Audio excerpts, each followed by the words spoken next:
Hola amigos de YouTube, mi nombre es Carlos. Este día vamos a estar demostrando cómo solucionar el problema de la instalación de Linux cuando nos encontramos con un error como este. A continuación.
Cuando estamos tratando de instalar Linux, en este caso estamos instalando Linux Arch, nos encontramos con el error de que simplemente se va a la pantalla se oscurece la pantalla y no continúa la instalación.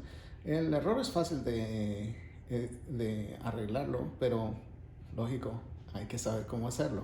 Y en este video lo demostramos cómo hacerlo. Primero vamos a tomar el dispositivo de USB, lo vamos a poner en la computadora. Reiniciamos la computadora presionando Control Alt Delete.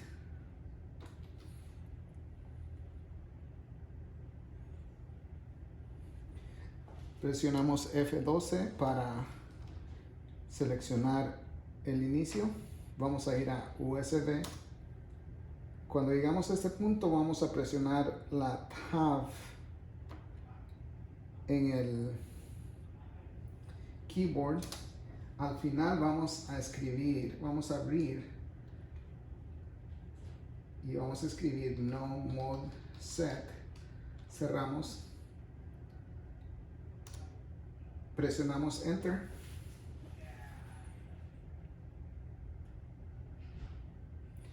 Tenemos otra vez el error,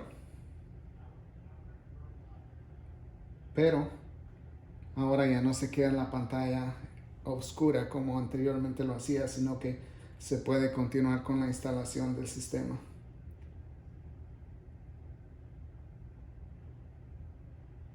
Y estamos aquí prácticamente listos para continuar la instalación. Y aquí es prácticamente seguir las instrucciones de cómo hacer la instalación de Arch Linux, pero este video no es relacionado a eso, sino cómo corregir ese error que teníamos antes de que no se podía reiniciar. Si este video ha sido algo que le ha ayudado, le agradecería si me deja un like en la parte de abajo, si me deja un comentario, por supuesto. considere suscribirse a este canal. Gracias por estar con nosotros. Que tengan un buen día.